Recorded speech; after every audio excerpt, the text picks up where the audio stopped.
Welcome to the Virtual Memories Show. I'm your host, Gil Roth, and we're here to preserve and promote culture in this benighted age, one weekly conversation at a time. You can subscribe to the Virtual Memories Show through iTunes or by plugging our RSS feed into your favorite podcatcher.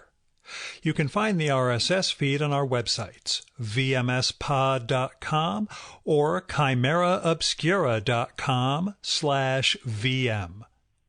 We're also on Twitter and Instagram at VMSPod, at virtualmemoriespodcast.tumblr.com, and on Spotify, YouTube, and TuneIn.com by searching for Virtual Memories Show. And visit patreon.com/VMSPod or paypal.me/VMSPod to make a one-time or recurring donation and help me continue to produce smart conversation about books, art, comics, and culture every week at the Virtual Memories Show. I'm in crazy mode with work straight out of the Thanksgiving week. A month or so back, I foolishly said I would organize a virtual conference to replace the in-person one I host each year for my trade association. It starts next week, and there are like a dozen webinars with different speakers and panels over 9 days, and now I am working like a maniac to get the last few speakers confirmed and figure out how to run the Zoom webinar app and get the attendees registered and moderate the whole thing, and generally run it all while being the micromanaging control freak that I am, while continuing to deal with regular day job stuff and make this show and pretend to write. Still, as stressful as all this is, at least there is a lot less money at stake than when I do the in-person one and I'm booking hotel rooms and restaurants and AV and all the other stuff that goes into the in-person version of the conference. So I'm super busy, but I know it's all going to come together, and my association members will be happy that I managed to give them some sort of conference in this lost year. And with any luck, and the work that my members actually do for the vaccine and drug companies, we'll be able to get together in person next year, and I can stress over that instead. Which actually got me to a conversation I had with one of my best friends over the weekend when he asked me, so what's it going to be like when you can actually record a podcast in person again? And I said to him, I have no idea. I'm afraid I'm going to cry if I'm just sitting across a table from someone talking and able to do this again after what's going to be more than a year of doing remote shows. But that's something to look forward to. Anyway, all of this is just me griping, which, you guys got to take the boring with the good, I guess. So let's get to this week's show. Now, my guest this episode is Philip Lopate, who is one of my absolute favorite writers who I've gotten to meet through the show. This is the third time I've recorded with Philip, and it was just a joy to reconnect with him. Even the second time we talked, it was as though he actually remembered meeting me and having a conversation, etc. This time it was like we just picked up where we left off last time. Now, in the past, I have described Philip as the Michael Jordan of the personal essay, which you may consider hyperbolic, but that's only until you actually read across Philip's work and realize just how good he is at exploring life and how we live it and conveying that on the page. It's not just the personal essay, though. His critical essays are also a blast, and he also edited one of the great anthologies that should be on every reader's shelf, The Art of the Personal Essay. Anyway, funnily enough, I initially pitched him on recording a new show in spring of 2021, back in October, because I saw through a NetGalleys or one of those advanced reader copy websites that there's a new anthology coming out in April that Philip edited. And I was willing to jinx the universe by actually making plans for next year. But then Philip wrote back and said, that's actually the second anthology in a series, and the first one is out now. So that's what we should talk about first. And that collection is The Glorious American Essay, 100 essays from colonial times to the present, out just last week from Pantheon. It is a phenomenal collection. It's got an introduction by Philip exploring the essay's role in America's history and in its evolution. And Philip, being Philip, he also goes into what makes an essay and how diverse the form really is, and what was peculiarly American about some of the twists the essay took over the last couple hundred years. Anyway, the collection is amazing. There's a breadth of writers ranging from the first one, Cotton Mather, in 1726, to the last one in Zadie Smith in 2008. Philip does a fantastic job canvassing American letters to bring this anthology together. It finds diversity in not so diverse times and creates a sort of through line for the American experiment. It's just a joy to explore, and I can't wait for both companion volumes next year, because it turns out there are actually two more coming.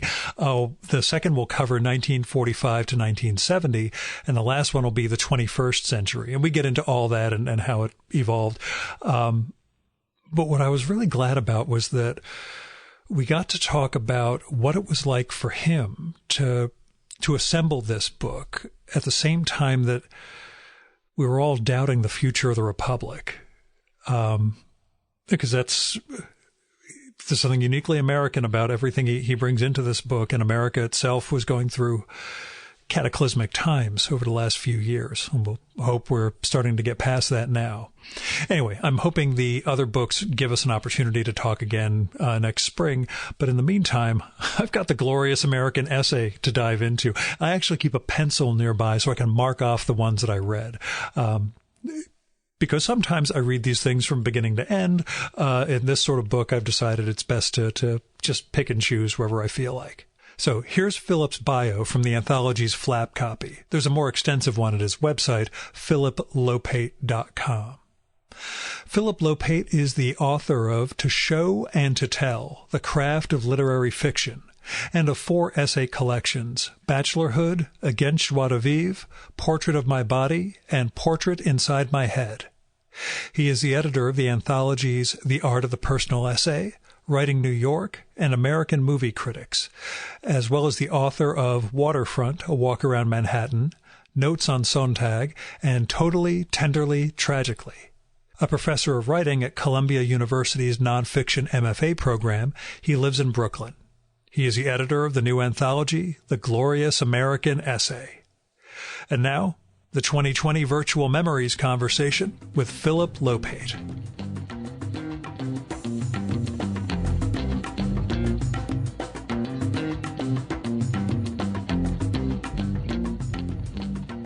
Tell me about the origin of the Glorious American Essay and the series that it inaugurates. Where did it begin for you, and how has it changed since its initial conception? Well, to start off, about 20 years ago, I edited The Art of the Personal Essay, and that became a kind of a classic that was adopted by high schools and universities and sold 250,000 copies. And from time to time, the publisher would ask me if I wanted to update it.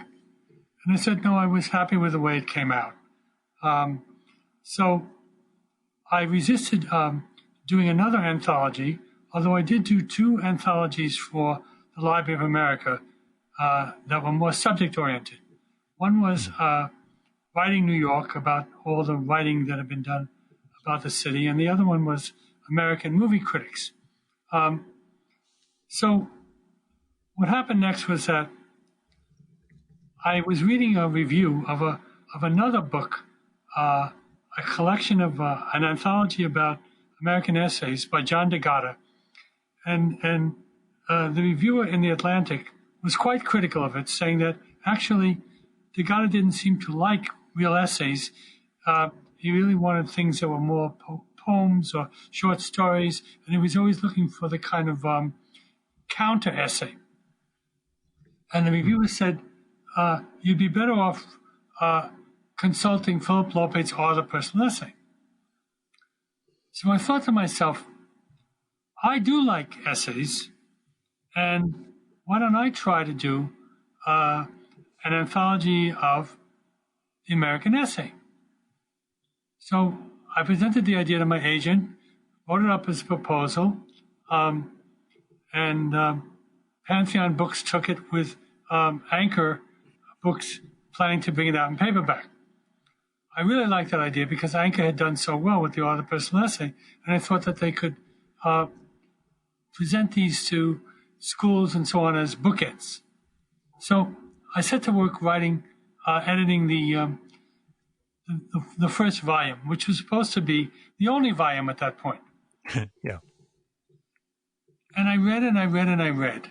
I thought that I knew the field well, but it turned out that I had lots and lots of gaps.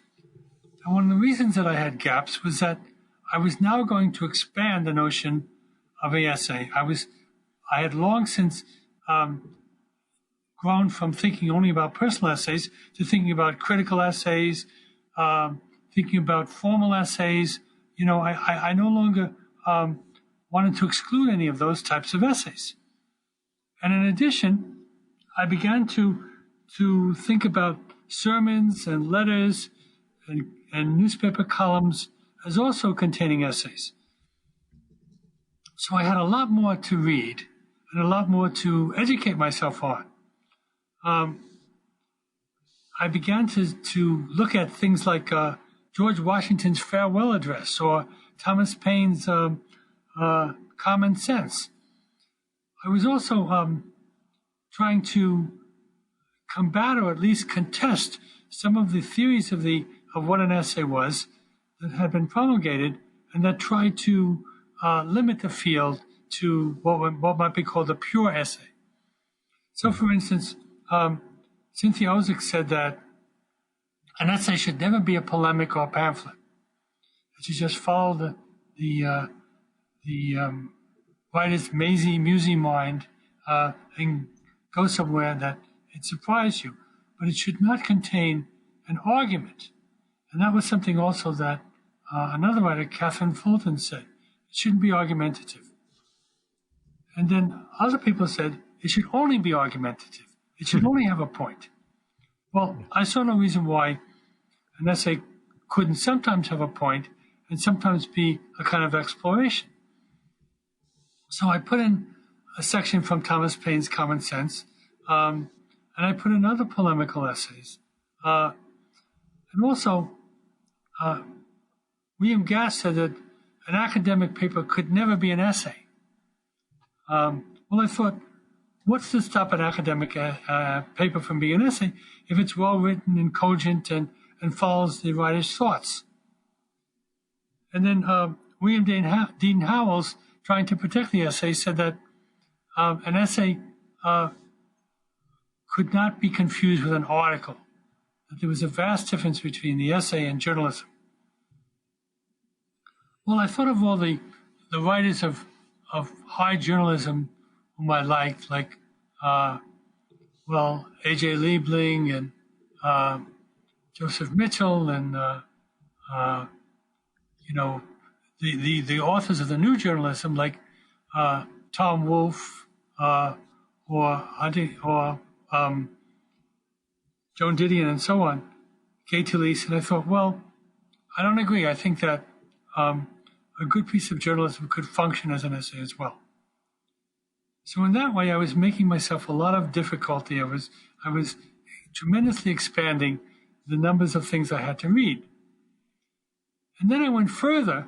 I thought, why only look at so-called writers, creative writers for essays, belles lettres?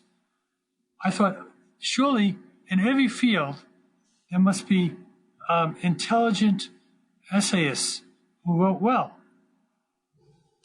So in the end, I put in people like Paul Tillich in theology, John Brigham Jackson in geography, Clement Greenberg in art criticism, and Kenneth Burke in a kind of intellectual writing, and George Santayana in philosophical writing.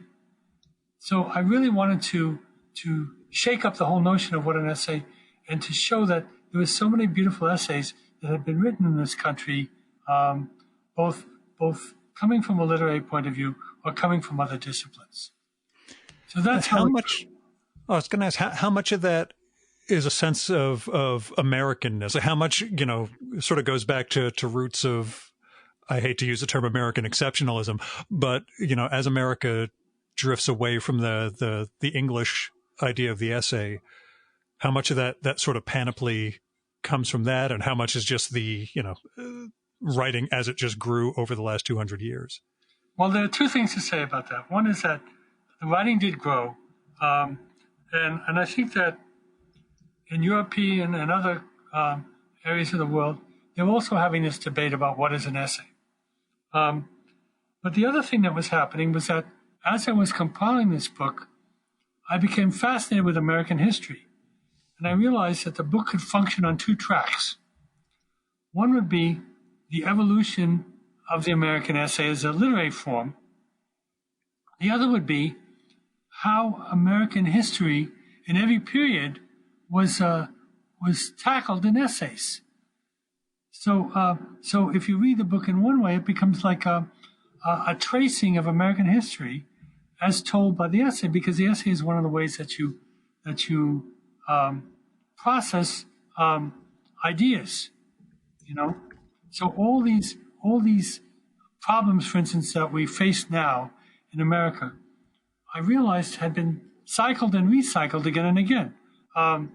Immigration, racism, sexism, how to handle people with disabilities. All of these questions of inclusion and exclusion, all of these political questions have been tackled by the essay. So, for instance, feminism.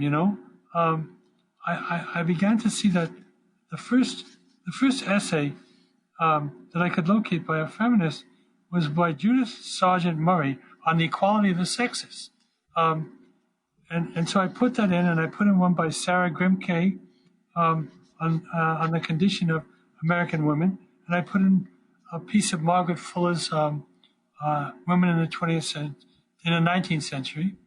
I put in a great essay by Elizabeth Cady Stanton called The Solitude of Self, all the way down to the 20th and 21st century with writers like Adrienne Rich, Audre Lorde, Vivian Gornick, and so on. So that was one example, and I did the same thing with race and African Americans. So this grew way out of scope, though, right? As you started putting this together, it all spiraled out of control. I'm not exactly out of control, but not out of control. It's an awful term, but it got big. I had the feeling that I was the keeper of the essay. It was a slightly delusional, megalomaniac state in which I thought I now knew where all the bodies were buried. I now knew who deserved to be in a collection like this. And I wanted as many pages as I could get, because one of the plights of the anthologist is that no matter how many pages they give you, you realize that if only you could have 200 or 300 more pages, you could really nail that sucker, and nobody would attack you for leaving out certain people. Mm-hmm. Well, the fact of the matter is that probably the Platonic version that I had in my head would have taken about 5,000 pages. And at one point, my editor, who was getting, more and more beleaguered by my demands, said, well, maybe you could, maybe we could create a kind of website where we could put all these essays in, but still have a much narrower book. I came up with a manuscript of 1,200 pages. It was so heavy that I couldn't carry it. I had to put it in a wheelie suitcase and wheel it into the Pantheon offices.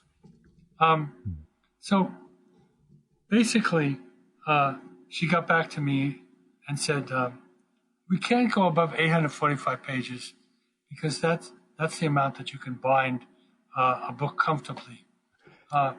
And that so happened, Art of the Personal Essay had been exactly 845 pages.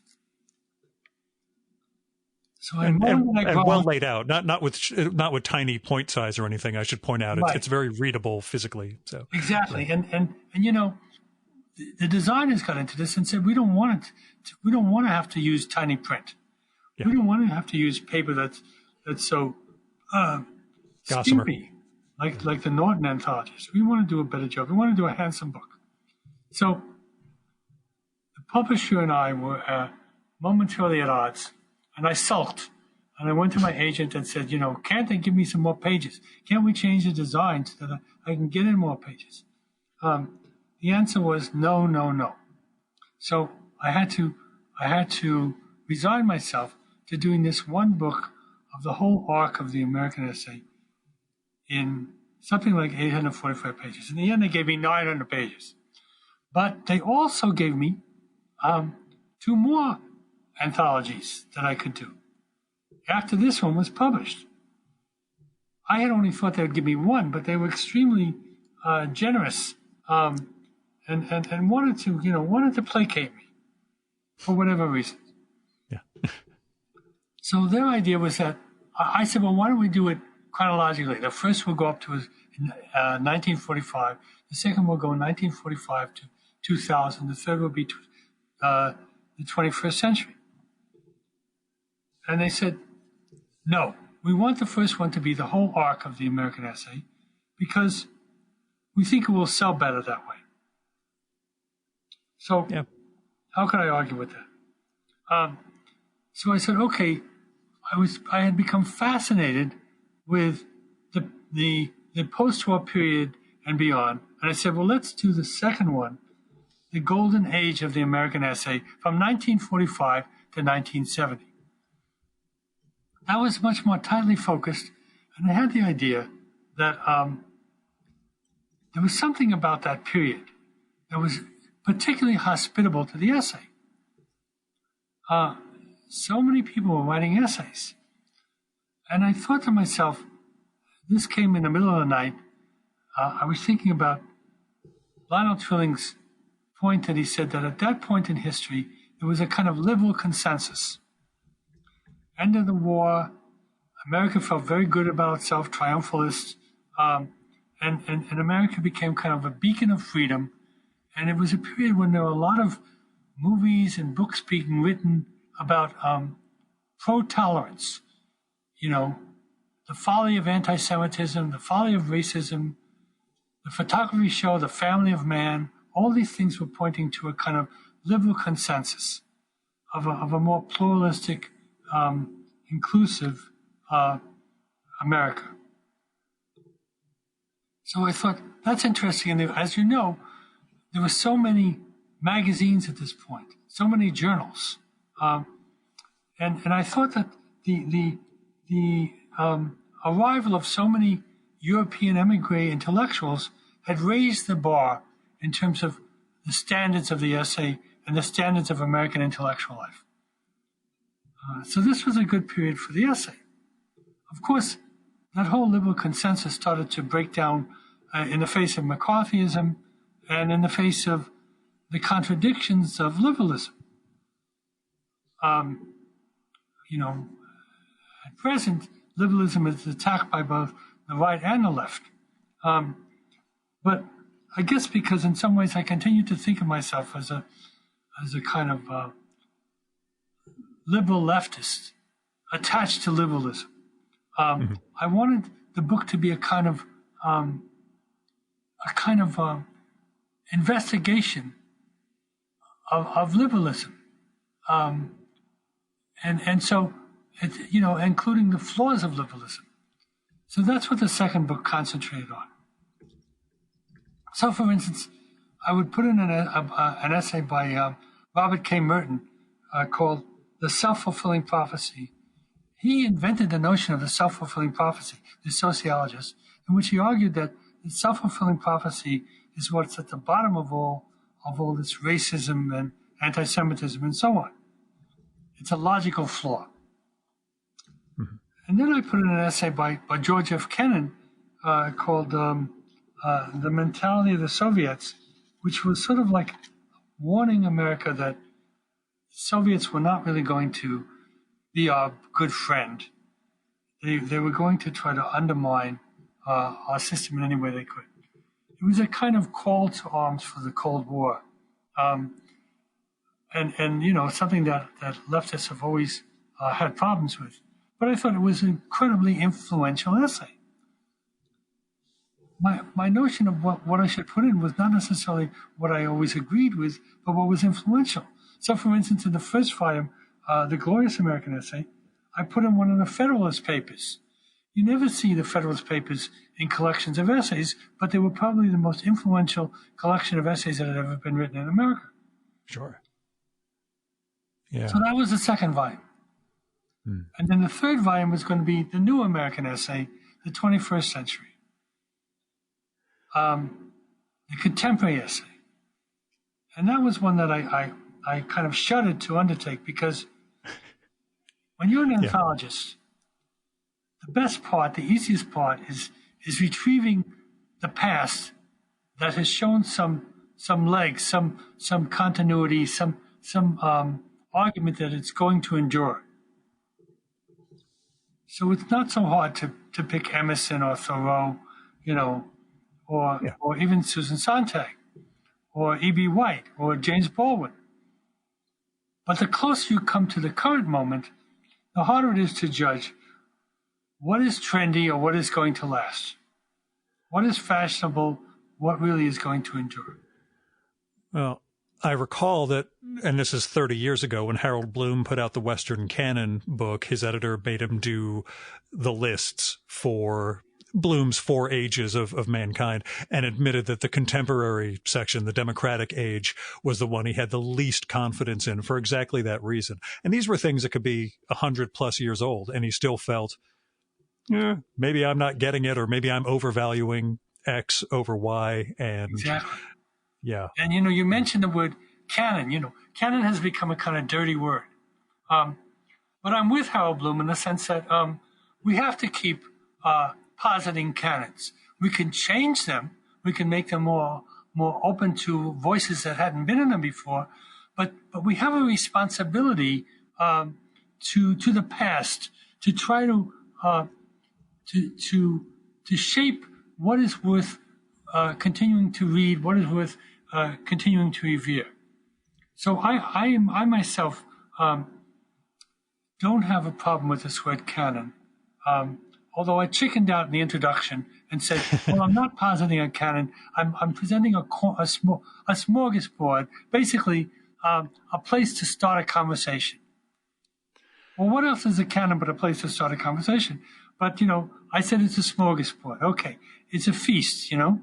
So, so I do think that it's hard to do the contemporary, but I changed my way of looking at it. I thought, let's present a lot of interesting pieces.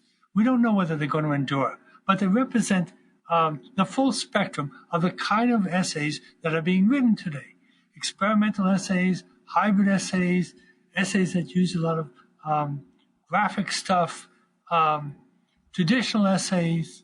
And the other thing I did was to say, why only include young or middle-aged writers? There are lots of terrific veterans around, you know, who are still alive in the 21st century. So, you know, John McPhee, Joyce Carol Oates, Barry Lopez, etc. Even Philip Lope. So you mentioned Vivian Gornick. Did you include yourself in volume 3? No, she's in the. No, did you put yourself in volume 3? I put myself in volume 3. I put Vivian in volume 1, which is more of a tribute. I kept myself out of volume 1 and volume 2 because I wanted to put in as many people as I could, and I didn't want to take up space. But in volume 3, I thought, okay, it's time to. It's time to put me in. And all along, people would say, you have to put yourself in. I said, no. But finally, I put myself in.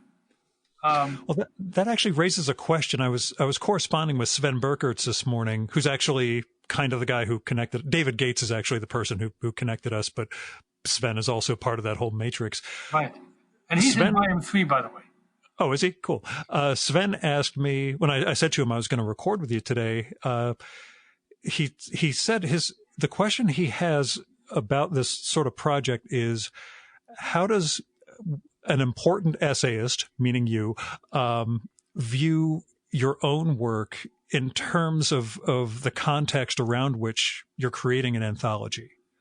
I guess, properly understanding your own place within what we will or won't call a canon for the personal essay. Okay, so there are two ways of looking at that. First of all, I write many more than just personal essays. I write critical essays. I write on film, on visual arts, and so on. And I also write formal essays. But let me just say that in all these three books, I wrote the introduction, I wrote the headnotes for the first two volumes. So I did a fair amount of writing. The other thing is that as I was reading this material and sifting through it, I started to feel that I was imbibing it, that it was part of me. Mm-hmm. This may also be delusional and megalomaniacal, but I started to feel that I was writing it in a funny way. I was writing all of it.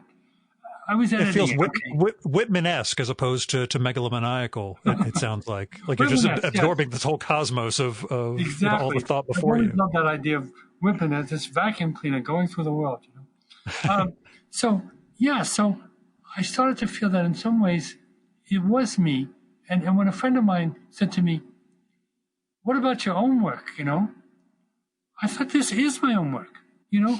I'm giving basically 4 or 5 years of my life to being the keeper of the essay.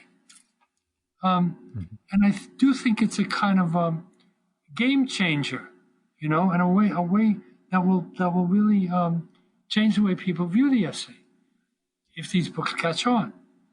So in that regard, I was expressing myself. And the other way, and the essay that I chose in the third volume by me is a very Montaigne-like essay. And so the way I see my own work is very much connected to the tradition, connected to the past, connected to Montaigne and Hazlitt and Lamb. And this essay, which is called Experience Necessary, is filled with, it has quotes of Montaigne and Emerson and Borges and so on. And I'm showing that my allegiance is to the tradition. So in that respect, I'm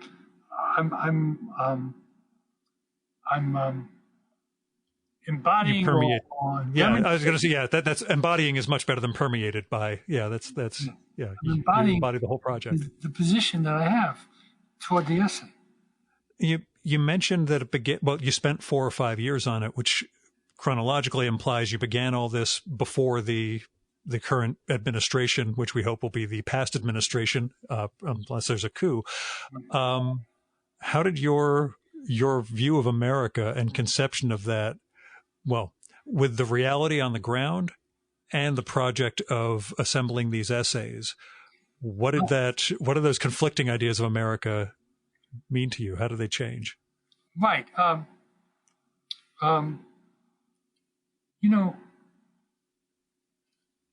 Profoundly, I would say, because under Obama, and he would often quote the Martin Luther King statement that the arc of history bends towards justice, which is a very optimistic sentiment. And of course, with Trump in office, it didn't look that way. With so many atrocities happening, it didn't look that way.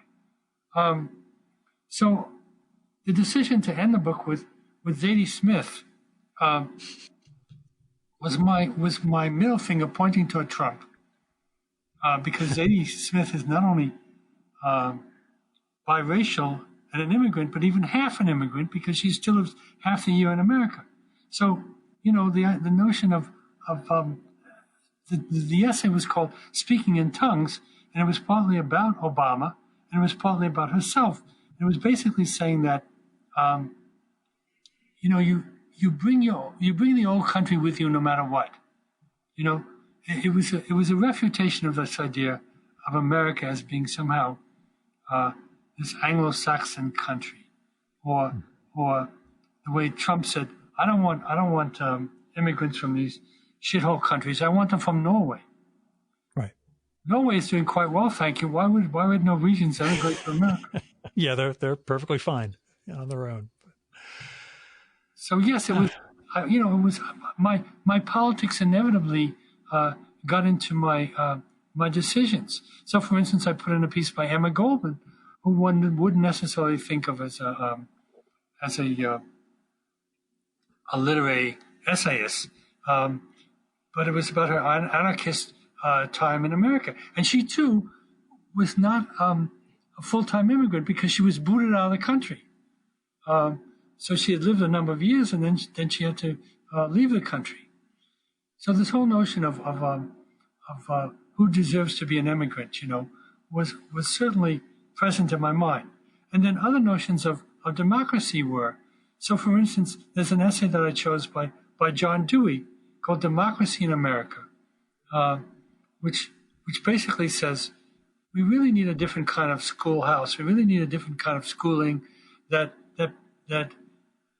gives much more agency to the students and the teachers instead of imposing this top-down curriculum. He was way ahead of his time, and I had, as you probably know, Gil, I had spent a number of years in the open education movement, and had written this book, Being with Children, and so I was very amenable to showing how that situation that democracy should not just be a formal thing of voting every 4 years for a president, but there was a way of making all our institutions more democratic. That's something. Or, for instance, I put in an essay by Randolph Bourne, who was a great progressive writer in the early part of the 20th century, called The Handicapped. And he himself had been disabled in many ways, and was writing about what it was like to go through life being looked at in a funny way by other people.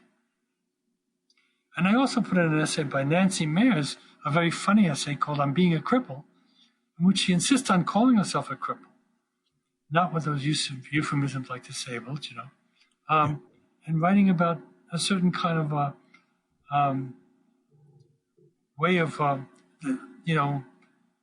living in that state, sometimes humorously, because she would always fall and things like that.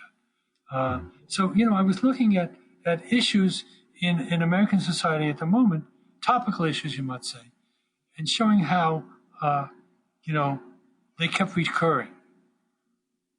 Naturally, my politics got into it. Of course, yeah. And I should add that now that Biden has won, I again feel more optimistic about the American idea. The whole point of this is that, the American idea is something that is a great idea, the American experiment, but of course it has been imperfectly executed. So we mustn't think of it as a false idea because it hasn't been completed. And that's something that Wallace Stegner made in another essay called "The Twilight of Self-Reliance." It's a beautiful essay, in which he points to all the falling off from the notions and the contradictions in the American idea between the individual and society and our responsibilities as a collective. And at the end of it, he says, don't despair. We've only been doing it for a few hundred years, Yeah. There's still an opportunity. And that is something that I was perhaps taking a chance of, even calling the book "The Glorious American Essay," because so many of my friends and peers don't think there's anything glorious about America anymore. I, of course, was allowing that title to be read in two ways. You could say, well, America may not be glorious, but the essay tradition is glorious. But secretly, I am a bit of a patriot. And I think, well, there is something that I love about America. This was a point that the philosopher Richard Rorty made in his book, Achieving a Nation, in which he said, the left will never triumph until it allows Americans to feel proud of being American. Yeah. Yeah. I agree with you. Yeah, and well, that's a subject of a whole other conversation we could really, really go to town on. But well, you can tell me if you disagree. No, I'm with you, and it's just the working through that and what it means. In part, it's, and I talked about this with David Shields, who has referred to you as one of his key inspirations for the personal essays or the essays that he writes. For our Election Day special, we really went into the superior messaging of the right wing, the nuancedness of the left, and how it it doesn't sell in certain ways, and it was the way you go on. No, I consider myself somebody who's basically been on the left all my life, and so I've seen so many follies of the left. These are my people. So for instance, objecting to police brutality against blacks is a no-brainer. Then saying we should defund the police is not a no-brainer. That is literally the thing I was about to say when we overlapped just now. That was exactly Black Lives Matter. Yes. Good messaging. Defund the police. Bad messaging. And they got caught in that. A lot of minorities groups don't want to defund the police because, they are often the victims of violence, Right. So, that's not a smart thing to say. So, the purity of the left is really one of the main problems, and I like the idea that Biden is someone who can compromise, and that's how politics works. It is the art of the compromise, the art of the possible. Yeah, I ran into that in another earlier episode this year with Judy Gold, the comedian. She had a book out about censorship of comedy, and really her targets are on the left and not the right. She said it's not right wingers who are complaining about the things I make jokes about anymore. It's colleges that refuse to allow certain people to comedians to speak or to tell certain jokes, and everything is tied to a trigger warning and all that. So, I get completely. I'm with you. But at the same time, we're all on the same side. So, now you mentioned with that sense of being able to explore the past, you could work with the essayists who survived, whose work has lasted, and that sort of attaches an inherent value.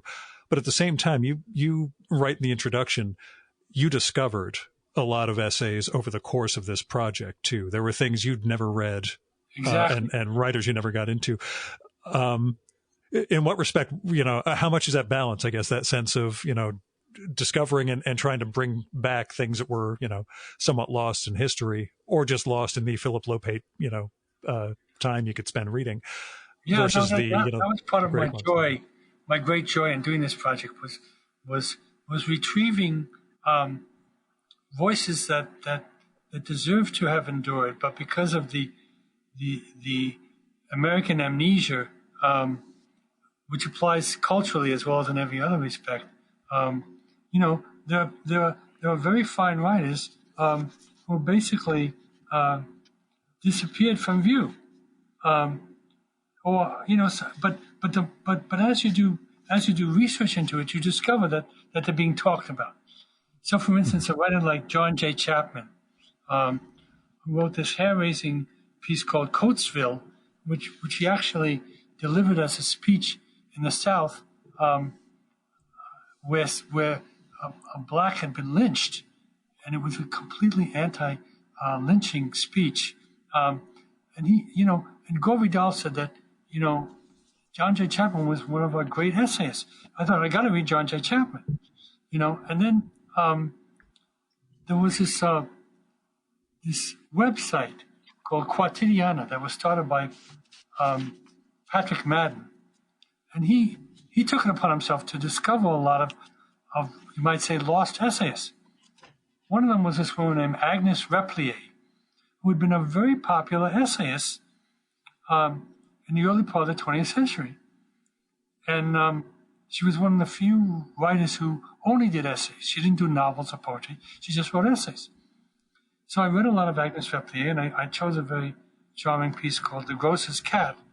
I could have put in 5 Agnes Repplier essays, but I restricted myself to one apiece. Randolph Bourne, surfaced as somebody who was very important, wrote for The Nation and The New Republic. And then there was this nature writer named Mary Austin, who I had not a clue about, but I was really soliciting all kinds of suggestions. And somebody said, you really ought to take a look at Mary Austin. She had written this book called The Land of Little Rain, and she was a gorgeous prose stylist.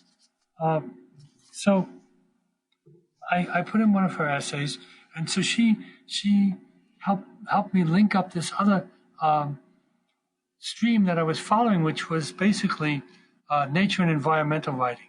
I put in Audubon, who is not usually thought of as a literary writer. I put in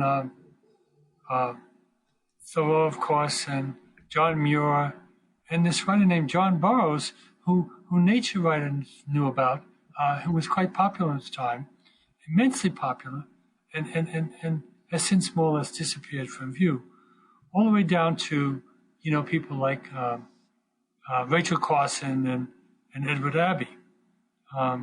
So yes, these discoveries, they made my day. They made me happy. So on the one hand, I was happy to put in things like George Washington's farewell to the troops address. On the other hand, I was so happy to put in these people who would become kind of lost in the shuffle. Yeah. The question I always have to ask, is there someone who didn't make the cut and it just kills you that you couldn't make it 101 essayists? There were at least a dozen. I figured, that's always the, God, if we just had double the pages, I could, Exactly. And this is something that causes me immense pain and certainly lingering pain. I was able to put in a lot of people like Hannah Arendt, for instance, with a piece that is rather obscure but very interesting about refugees. But then there were people that I didn't put in. Now, are you going to shame me and force me to name these people? Just if it was the 110 essays of colonial times to the present, is there someone? But like I say, you've got volumes 2 and 3, as you mentioned, to rectify some of those rectify issues. Some, but not all. Of course, I would have need 5,000 pages to do the job right. Yeah, they're locked in my head. Yeah, that's, to me, it's you have a grander experience of what I have doing this show, because I get to discover people who I wouldn't have read under normal circumstances. They get presented to me. I can read, I can learn about them and sit down and record. With someone like you, whose work I did know, I can do this enormous dive into it for 3 weeks before we got together that first time. But yeah, having a project like this where it's the field that you love the most, and you get to keep finding all these voices, knowing that, like you said, the anthologist has there's a plight of the anthologist. You get the great benefit of helping shape this, but at the same time, that burning internal shame that, someone couldn't make the final cut. So. Exactly, including some of my friends. And that's one of the real dangers of doing a contemporary or a new American essay. Yeah. It's going to piss off a bunch of people. Well, the plus side is, you're not going to see any of them in person for a while, I guess, with the pandemic. Yeah. You don't have to worry that you weren't invited to certain parties because nobody's having them. Some of them I do see regularly. Yeah. Can't be helped. Were there, and beyond the scope of the book, essay, and it's in keeping with discovering some of these voices, are there essays or essayists you are glad you didn't discover until later on? like there are books that I'm so thankful I didn't read when I was in my 20s, because I wouldn't have gotten them and they would have colored my impression of them when I became a middle-aged man and was able to appreciate them a great deal more. Do you find that with certain voices that, it's good that I discovered this when I discovered it? I mean, in general, that's true for the essay, for my experience of the essay. I went to Columbia as an undergraduate, and they had this famous humanities course in which you're supposed to read, it is a canon, but you're supposed to read, the Bible and St. Augustine and Rabelais and Dostoevsky, Plato and so on, Cervantes. And in the midst of them, we were assigned Montaigne's essay. Mm-hmm. And I thought, why is this genial, cranky, old fart in the same, in the same rank? Why is he taking up a week of time? I just didn't get it. And then, I became middle-aged and I got it. Because a lot of the essay, a lot of the classical essay is about perspective, sifting through experience, detachment, understandings, as Vivian Gornick says, is a situation and a story. The situation is what happened. The story is, what do you make of what happened? Yeah. Now, I said something controversial and probably stupid in the Art of the Essay, on the Art of the Personal Essay introduction. I said that it was not necessarily a form for the young. But I did acknowledge that there were young essayists. Didion and Baldwin were both young, but they had developed a persona that was slightly jaded and old soul like. So young people can do it, but it takes a kind of bluff or imposture, let's say. But in many ways, the essay is a form that is suited for reflecting back, you could say. So yes, many of the essays that I read did have this quality of reflection. There's a great essay that I put in by Emerson called Experience, in which he basically is trying to get a grasp of what is experience and what is life and so on. And I think one of the differences that has occurred in the contemporary essay, especially among younger essayists, is that they don't feel as obliged to situate themselves with perspective. They're more willing to report from the midst of the confusion, and to give you the raw experience of the confusion. So the essay may be changing in that way, but in general, I do think that for me as a reader, I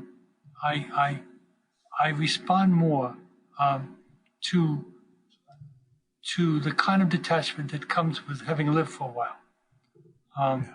And with that, I would add, comes a sense of humor and irony. So my limitation as an anthologist, and you could say as a teacher as well, is that I am always looking for just a spark of humor or at least irony. Solemnity turns me off, which does mean that some of the essays that are being written now to defend a cause or an identity or so on don't excite me because they're too solemn and self-righteous. But if I can find any kind of a glint of humor, then I will do so. And that's what I respond to, and that's what I put forward in my own writing as well. As you know, in some ways I'm a comic writer. Yeah. So I would say that in the Art of the Personal Essay, the only person I put in, the only example I put in of a writer who seemed to me fairly humorless was Adrienne Rich. And that was because she was such a good prose writer that I had to forgive her for a lack of humor. And then I put her in both the first and second volumes also here because I do respect her as a prose writer. So I'm able to surmount my prejudices sometimes. That again harkens to Bloom's Western canon. I think it was Philip Larkin who he includes despite not getting it. He says, because so many critics I respect Larkin, I'm going to include him here, but not my cup of tea. I don't get it, but I'm going to run him anyway. So, in your case, yeah, you're ascribing, better literary standards than that, certainly. But no, but the same as well, because, to make a confession, I never really was an Audre Lorde fan, but so many people thought she was important, and there's this piece that she wrote about, we will never, the master's tools will never dismantle the master's house. It's become a kind of canonical piece, so I thought, okay, it deserves to be in the book. With the later edition, not just your own judgment. Yeah, that's the. I mean, you've mentioned that in relation to someone like David Foster Wallace, who a certain generation reveres immensely. I have on the fiction side, I have talked people out of finishing his books in the past, but you've also talked about the. I suppose that sense of just the envelopment of confusion, that aporia, without actually, getting anywhere outside of that. Exactly. And for that reason, I've never been a huge David Foster Wallace fan, but I recognize his importance. And I put in an essay of his that's usually not anthologized, which was about the response to 9/11. I think it's a good piece of writing, and I do think that he's a good essayist, and I'd rather read his essays any day than his novels. Yeah, I don't want to be. This again, talking about one's own limitations. I have a hard time being locked in the mind of a depressive. Understood. Yeah, that's a perfect, I'm very apt description. Yeah. Yeah, we get enough of that in the day-to-day life, I suppose. I mean, I'll go further and say that, I feel the same way about Sebald, everything he writes is sort of ground into the same nutmeg of depression, and I don't want to be in that space. So yeah, I reread The Rings of Saturn recently, and while I enjoyed it, I needed doses. I couldn't. It's not the sort of book that I would sit down and read, 2 hours at a time. Yeah, without being ground into the ground. I thought that was a good book, but I would much rather read a book by Roberto Bolaño because he's always got a zest and a kind of vitality. In the midst of describing horrors, you still feel his vitality. So I definitely respond to that. Yeah. Now, you mentioned Emerson earlier several times. Do you see him as the key, in a sense, to the American essay, or how do you situate him, I suppose, in relation not just to the essay, but to America? Yes, I see him as the key to the American essay. Let me say that it took a while for me to get there. I did not put him into the Art of the Personal essay, although I now see that, in a way, all of his essays are personal. I regarded him early on in that prejudiced way that people have towards Emerson as a kind of a happy preacher, let's say. I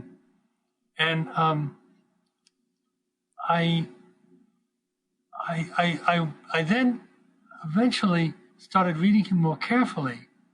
I once had a conversation with Susan Sontag in which I said, "Who's your favorite American essayist?" And she said, "Emerson, of course, Duh. Duh, Yeah. Don't be an idiot." And of course, there was a whole revival of Emerson, not just by Harold Bloom, but Richard Poirier and Stanley Cavell, who really was attached to Emerson. And at one point, I was assigned to review Emerson's notebooks by Harper's. And this was like 2,000 pages. And I found them glorious and amazing. I thought that Emerson's notebooks were on a par with, let's say, Moby Dick or Leaves of Grass as one of the great 19th century works of literature. By the way, even with 2,000 pages, I only read a selection because Library of America put them out in 2 volumes. But I would have to go to, the Beinecke and read the entire thing in manuscript probably to get the full thing. I don't know if they've ever been published in their entirety. I think maybe once. But anyway, I then went back to the essays. And the essays gave me a frisson, a chill of excitement, because I now could read between the lines, and I understood all the darkness in Emerson. By no means was he this kind of Panglossian figure, He had so much darkness, and so much doubt, and so much intellect, and so much honesty. So I would read essays like Circles, for instance. I have read the essay Circles or the essay Experience maybe 10 times, and I never know what's going to come next. Mm-hmm. Because he didn't supply all the transitions. His mind left from point to point. And he paid you the compliment of being so intelligent that you could follow it. He once said in his notebooks, I wrote this piece, and it's a good piece, but I left out all the stairs. Yeah. So in a way, that's what's amazing about him. It was said about Emily Dickinson's poems that they made you feel like the top of your head was whirling and whirling. That's the way I now read Emerson. Now, the fact of the matter is, I'm not talking just about my response, but Emerson is situated at an incredibly important moment. Let's say 1830 to 1860, and of course he's the one who sounded the call to arms in his essay, The American Scholar, saying we have to cut loose from the English, we have to cut loose from the Europeans, from the Continentals. We have to develop our own American essay. He would also say things like, we shouldn't just be book learned. We have to get out and see life and everything. Well, this was easy for him to say. He was the most learned person in America in the 19th century. He had read the most. And he not only read, the English and the Europeans, but he was also steeped in the Asians and in Muslim and Chinese spiritual writings and so on. So he could afford to say, let's cut loose, because he had it already in his head. Right. So I think that what happened to him was curious, which is, and this is a point that H.L. Mencken made in writing about Emerson. He said he had no followers. And in a way, Emerson said the same thing. He said, I don't want disciples. Now, he may have had no followers, but he produced such a white light in his essays that everybody who followed him had to either rebel against him or subconsciously take off from him. So yes, I do think he was a key, and if he's a key to the 19th century essay, then let's say James Baldwin, and to a lesser extent E.B. White, are the keys to the 20th century essay. Mm-hmm. So I am now a proud Emersonian. Understood. So I mentioned the pandemic earlier. I guess as a dual question, how's your pandemic going? And what essays, now that you've, I assume, completed the project here, what essays are giving you any sense of solace during this whole experience? All good essays are giving you a sense of solace. Yeah. So, for instance, when I read Darryl Pinckney's collection, Busted in New York, I thought he's really intelligent and he really knows how to write an essay. My pandemic is going perhaps a little better than most because I think that writers are inherently withdrawn, sequestered, and we sit in our house and we want time to write.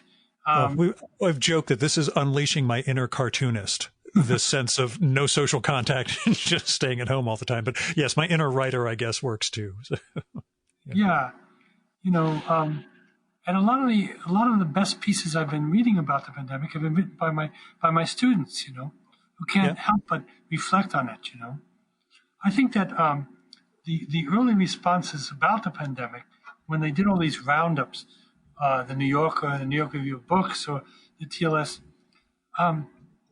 they were very boring because the eminent writers who were picked were all trying to hold on to the sense of dignity and authority as much as they were trying to reflect on things. And so they were a little bit ponderous and pompous.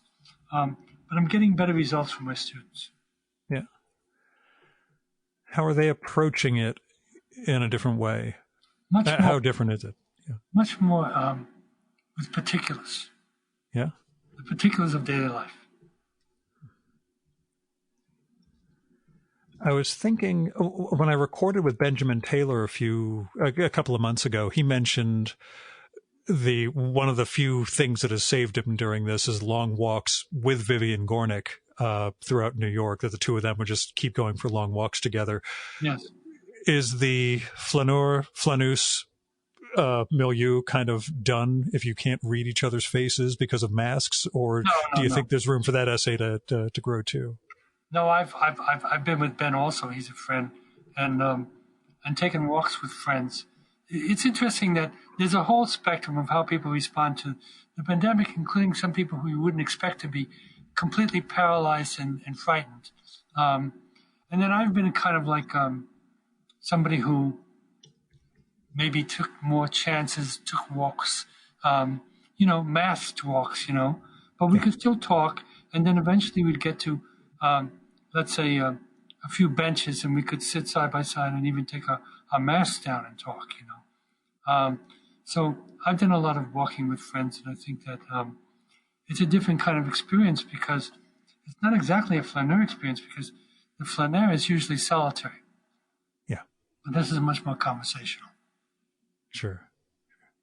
Yeah, and I've said this on the show a bazillion times already, but the idea that the thing that gives my life meaning, basically this, is the one thing we can't do anymore in person is well, when you talk about humor and irony, I suppose I should write something about this, that aspect of this whole thing, that just sitting across a table from someone and talking is the most hazardous thing one can do if one doesn't know both parties' status. And that's unfortunately the thing that I enjoy most in this world. What we're doing now, we can do because you and I know each other a bit. We can have this sort of conversation. The first time you interviewed me, you came to my house, you came with a tape recorder, and we sat 2 feet away from each other. Right. If that. And it will be a long time before I can do that again with anyone. I know. Well, so at that point you were preoccupied with the Mets. I'm a Yankee guy. My last question here, actually, that I've written down: do you have hope for the Mets in the Steve Cohen era? The Mets, or I should probably say, the Mets. The Mets. I think the Mets need a lot, and I'm not sure that a few big signings will do it. They have a bunch of hitters, but they don't always hit one at the same time, of course. They really need a new starting rotation because after DeGrom, it gets very, very thin. And Steven Matz has more or less shown that he's not going to be a savior. So Syndergaard will come back, the Thor will come back. That's 2 pitchers. And after that, it gets very ragged. They need a better defensive catcher. One of the things that has always bothered me about the contemporary Mets is that they were a little shaky on the defensive side. So they once had a fantastic defensive team with John Olerud and Eduardo God, yeah. Ordonez and all those people, But they now have a left fielder who's not a true left fielder. They have a center fielder who doesn't really have the great range of a true center fielder. So I'd like to see them upgrade defensively. I'd like to see them upgrade in their starting pitching rotation.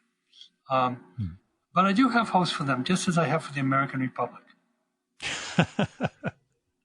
I guess as an ancillary question, and it ties to the pandemic question too, how did you feel about sports coming back, about Major League Baseball? I'm a basketball guy first and foremost, and that was an interesting experiment because they did it all in a single location. But Yes. how did you feel about them? I know it's a truncated season, it's an asterisk and blah, blah, blah, but the whole concept of bringing sports back in the middle of this, how did it strike you? I desperately wanted sports to come back because they occupy a big part of my brain. During the regular baseball season, the Mets take up approximately 60% of my brain, which is ridiculous. But, it's one of the ways that people, especially when I was a kid, like a more or less nerdy intellectual kid, learning the batting averages and paying attention to all that was one of the ways that you sop up a certain amount of excess mental energy. So, and it's a kind of relief, from deeper thoughts. So, I wanted baseball to come back, and I wanted basketball to come back. Now, of course, the last few years have been disasters for Knicks fans. It's even painful to watch them. So, but I did watch basketball in general. So I watched the playoffs. I got very involved in the baseball season, short as it was. I didn't object to a kind of asterisk season.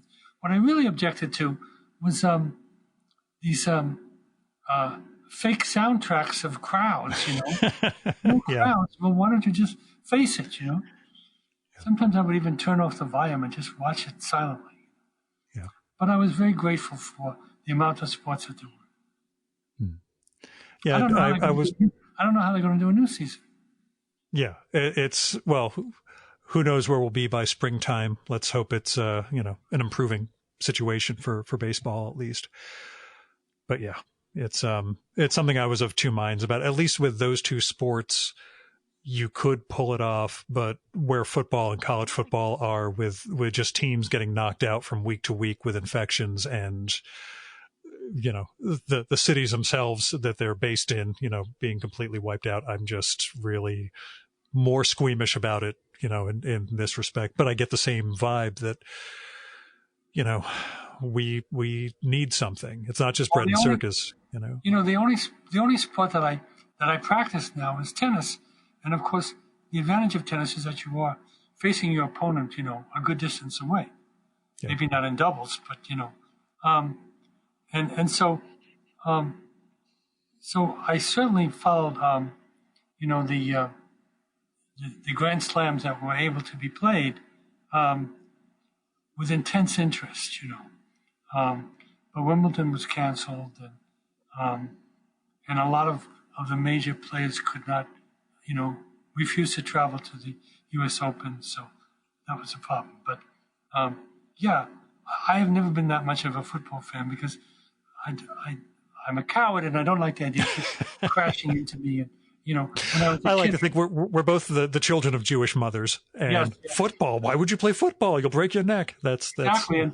And some of my most unhappy memories as a child were playing football, and because I was not always a popular child, they would pounce on me, and it would take a while before they get off my face. I'm the same kid. Oh, man. In fact, the last time we talked, it was 2017, and it was about your mother in relation to your last book. Yes. I guess as a parting question, have a few more years of perspective affected your views of your mother or your relationship to her?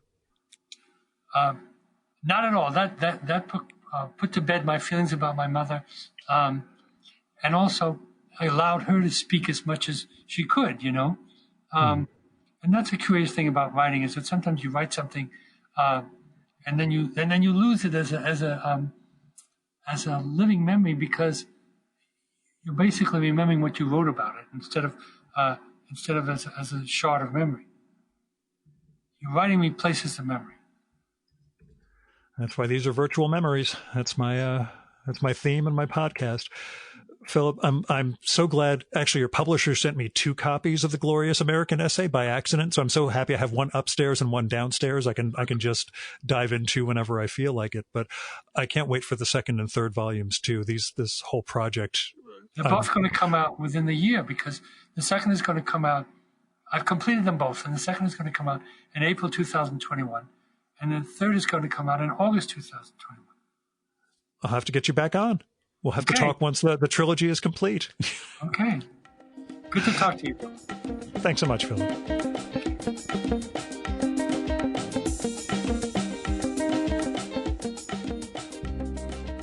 And that was Philip Lopate. The Glorious American Essay, 100 Essays from Colonial Times to the Present, is out now from Pantheon. You should get it from your favorite bookstore. It is an amazing collection, and I can't wait to see the other 2 anthologies that'll join it next year. You should also check out Philip's essays.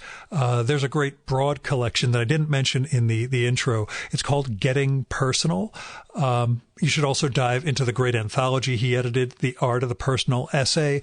But really, just anywhere you go with Philip's work, you are not going to be let down. He is one of the finest writers of our time, and I'm awfully happy I've gotten to know him through these conversations. Near as I can tell, unless he's a lurker, Philip is not on social media. But he does have a site at philiplopate.com, which is philliplopate.com. And there'll be a link to that in the show notes for this episode. Now, in the before time, this is when I would ask you for financial support through Patreon or PayPal for the show, but I don't want your financial support. I would like your general support in terms of letters, postcards, emails, whatever, to tell me what you like and don't like about the show. I just developed a new listener a couple of weeks ago who wrote me the most wonderful email yesterday about a whole bunch of the episodes that he really grooves on. And when I was scrolling down through it, I actually thought, oh boy, I hope he mentions this one. And that was about 3 episodes down the line. It's really nice when somebody is, well, A, that they're enjoying my work, but that they're also just taking the time to let me know. But as far as the financial thing goes, my day job is treating me fine. I don't need the financial support from you guys for the show. What I do hope is that if you have money to spare, and I know it's tough times for a lot of people, that you help individuals through their GoFundMes, Kickstarters, Indiegogos, Patreons, or whatever. Give to institutions, give to your college, give to freedom funds, food banks, the Poor People's Campaign. There are a lot of things you can do to help fix the world right now with your money. I know, again, times are tough for a lot of people, but if you can help just a little, then please do. Now, I did mention how I'm a complete fraud about writing somewhere near the beginning of this thing, but I do still have a few issues left of the first issue of few copies left of the first issue of my first zine, Haiku for Business Travelers. That's free. If you want one, just drop me a line or visit haikuforbusinesstravelers.com and fill out the form there. Like I say, free. You can kick in a few bucks for postage and production if you want, but don't feel obliged. It's not about making money. Just me sharing my art, such as it is. I am working on issue number 2. I had hoped to do that during Thanksgiving week, and then this conference thing that I mentioned at the beginning kind of overwhelmed me and took over my life. I did get a couple of pieces written. I do have some longer things that the more I think about Philip and the essay, the more intimidated I get about my own writing. So, we'll see what all happens. Anyway, thanks for listening. Our music for this episode is Fella by Hal Mayforth, used with permission from the artist. You should visit my archives to check out my episode with Hal from the summer of 2018 and learn more about his art and painting. And you can listen to his music at soundcloud.com/May4th. And that's MAY, the number 4TH. And that's it for this week's episode of the Virtual Memories Show. Thanks so much for listening. We'll be back next week with another great conversation. You can subscribe to the Virtual Memories Show and download past episodes at the iTunes Store. You can also find all our episodes and get on our email list at either of our websites, vmspod.com or chimeraobscura.com/VM. You can also follow the Virtual Memories Show on Twitter and Instagram at VMSPod, at virtualmemoriespodcast.tumblr.com, and on YouTube, Spotify, and TuneIn.com by searching for Virtual Memories Show. And if you like this podcast, please tell your pals, talk it up on social media, and go to iTunes, look up the Virtual Memories Show, and leave a rating and maybe a review for us. It all goes to helping us build a bigger audience. You've been listening to the Virtual Memories Show. I'm your host, Gil Roth. Keep reading, keep making art, and keep the conversation going.